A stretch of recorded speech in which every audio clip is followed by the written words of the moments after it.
This is Anatomy and Physiology lesson 5. Today we're looking at what the cardiovascular system is needed for. Again, you're just going to fill out your booklet whilst I go through the slides, which are going to be shown on the right hand side of the screen. So you do know activity for this lesson. There's three sort of questions I'd like you to consider and just make notes on. So the first thing is to define cardiovascular fitness and identify 3 sports which require it. This will be linking to some of the content looked at in the physical training topic, so components of fitness. Second one is to describe the impact that exercise has on your cardiovascular system. And the last one is to explain how an increased level of cardiovascular fitness will benefit sport performance. So you can pause this video now if you're going to have a go at that. I'm just going to jot a few ideas down and I'll go through them before we continue.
Okay, so just to go through some of those points, I've gone for the definition of cardiovascular fitness as the ability to exercise the whole body for long periods of time. Exercise is going to lead to an improved level of cardiovascular fitness, so you're going to be able to run for longer. And if you've got an improved cardiovascular fitness, it should correlate to an improved performance. So you can run for longer, you can reduce the onset of fatigue.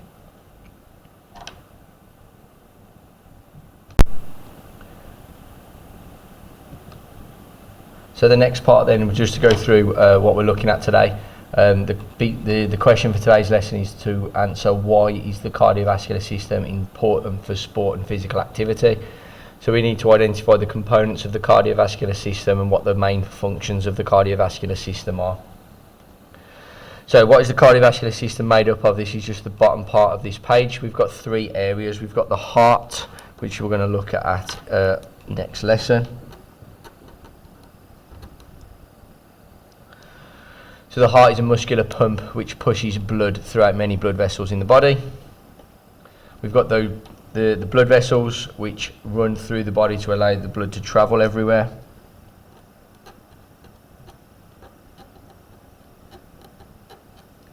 And then finally we've got the blood, which again we'll do a separate lesson on.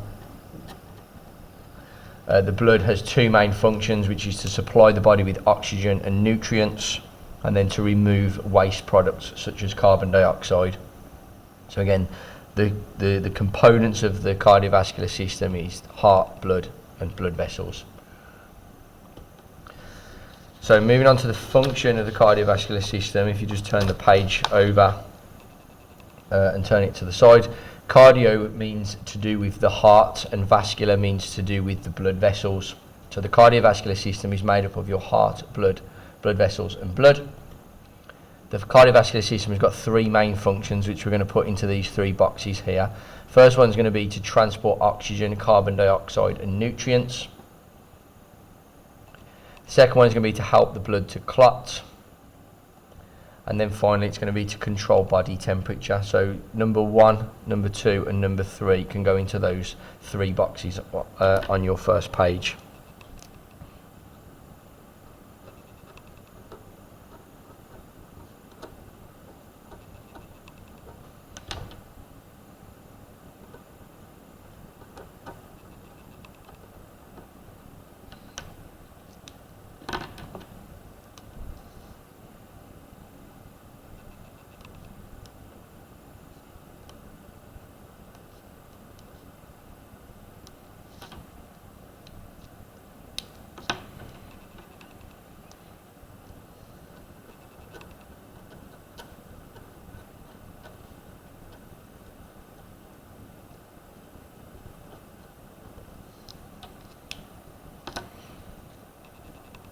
Okay, so for the first one then, so for transporting oxygen, carbon dioxide and nutrients, we're just going to fill out the gaps as they appear on the slide. So the heart pumps oxygen around the body. This releases energy and is stored as glucose in the cells. Heart rate increases if more energy needs to be delivered.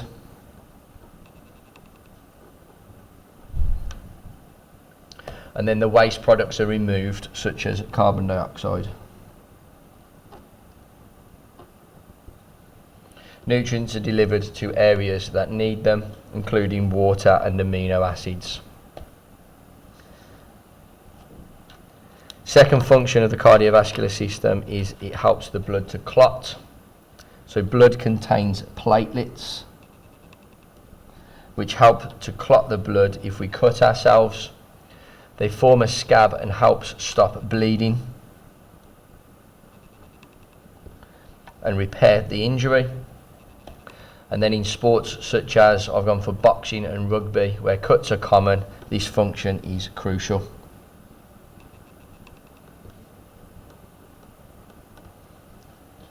And then on the next slide, you've just got a bigger picture of what's been put into your booklets. So you can see if we have a break in the skin and we start losing blood cells, that will just be appearing with an open wound. We then have the blood will start to clot, and that will be the function of the platelets' job, to get sticky and just form a mesh over the wound, just to clot that and prevent further blood loss. Again, this will be recapped in the blood lesson, which I believe is in lesson 7. And then the final function is to control body temperature. So this is important for our own sort of survival, but this is also important for sport as well. So if the body becomes cold, I'll do these in 2 colours actually. So if the body becomes cold, the blood vessels will vasoconstrict.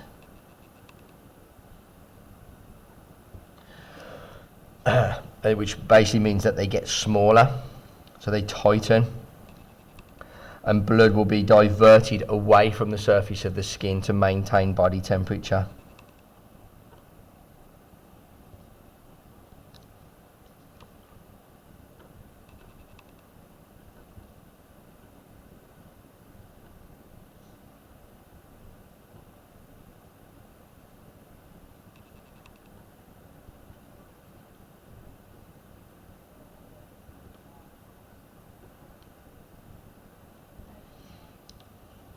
And then the reverse of that, so again you can see just on the picture, that's just the cross section of your blood vessels, and they've just tightened there, so they've got smaller. So vasoconstrict is to tighten. And then the reverse of that, if your body becomes too hot, those blood vessels are going to dilate, which means they're going to get bigger.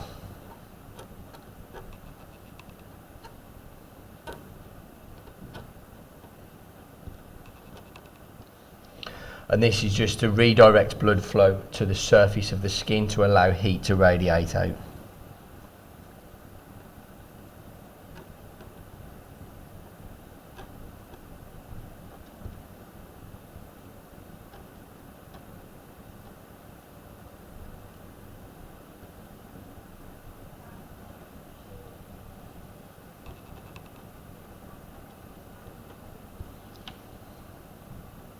So just those 3 functions again: transport oxygen, carbon dioxide and nutrients, help the blood to clot, and control body temperature. So turning the page, we've just got some keywords just to make sure we're confident with what these terms mean. So your cardiorespiratory system is the interaction of the heart and lungs to supply oxygen and muscles during exercise.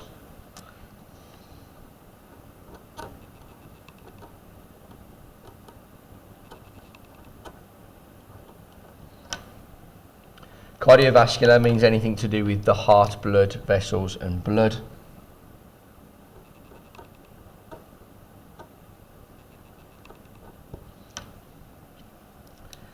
And then there are 2 keywords from the last function.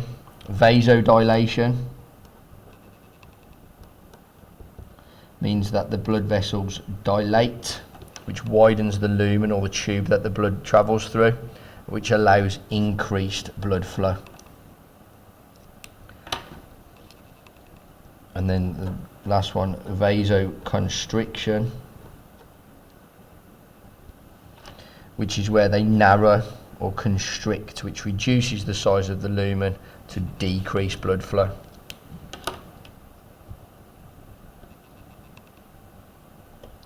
And then last little bit before we do a task is just to recap what those key points were. So exercise makes your body work harder, which means your muscles require more oxygen and nutrients, such as glycogen, to work properly. Oxygen and nutrients are transported by the blood, so the heart works faster to pump more blood around the body. This means that your heart rate or beats per minute increases. Adrenaline is a hormone which is released to make the heart beat faster. It causes glycogen to be released by the liver and blood to be diverted away from the organs to the muscles, which need to work harder during exercise. So I'm just going to give you a moment just to fill those out.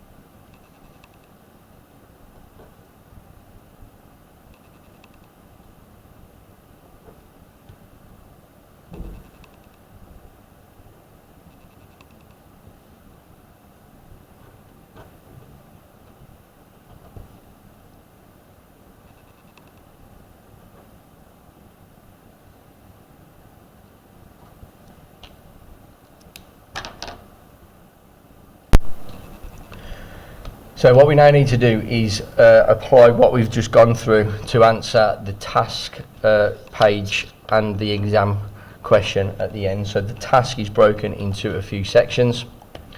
The first one is going to be to identify the components of the cardiovascular system. The next one will be to answer what functions of the cardiovascular system are important for the swimmer in the picture. And then the last one, how does the body react to cold water to maintain body temperature? And then the challenge task is, why is that important for them to maintain body temperature in the cold water? So you can pause this video now, I'll go through some of the answers and then I'll read through what I've put, then we'll move on to the exam question. Again, if you can try to do this without referring to the pages in your book, have a go at them first and you can use those to support you completing that if you need to.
Okay, just to go through these very quickly then. So the components of the cardiovascular system are the heart, blood and blood vessels. Again, we will spend separate lessons going into those in a little bit more detail. The function of the cardiovascular system, that's important for the swimmer in the picture. I've gone for the transport oxygen one just because I know the next one's going to talk about body temperature, although that is a function we could talk about as well. So transporting oxygen is a function of the cardiovascular system. This is important to provide energy for the swimmer so they can complete their race or their swim as quickly as possible. How does the body react to cold water to maintain body temperature? Blood vessels will vasoconstrict to reduce blood flow towards the surface of the body or the skin to maintain heat. Again, you could talk about vasodilation, increasing blood flow towards the core of the body to try and encourage that blood flow towards that area of the body. And the reason why they're going to need that is mainly for survival, so they can survive whilst they're swimming in that cold water and be able to complete whatever it is that they're doing. And then moving on to the final part today is just to answer a past exam question. So the question for 4 marks is to explain how the cardiovascular system responds to exercise. So the things I want you to talk about in your answer is, what is the cardiovascular system made up of? What are the functions of the cardiovascular system and how is it affected by exercise? Again, pause at this point if you want to have a go answering the question yourself, and then I'm going to go through my answer.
Okay, so moving on, I've got obviously a model answer on the slides, very similar to what I've written on the page. So I've just written that the cardiovascular system is made up of the heart, blood and blood vessels. The function of the cardiovascular system is to provide oxygen to the working muscles to be used for energy. During exercise, more energy is needed, so the heart will work harder to increase blood flow to the working muscles. And that finishes lesson 5. So whether the next couple of lessons will increase the detail we look at the cardiovascular system. We'll look at the heart in a little bit more detail and also the components of blood.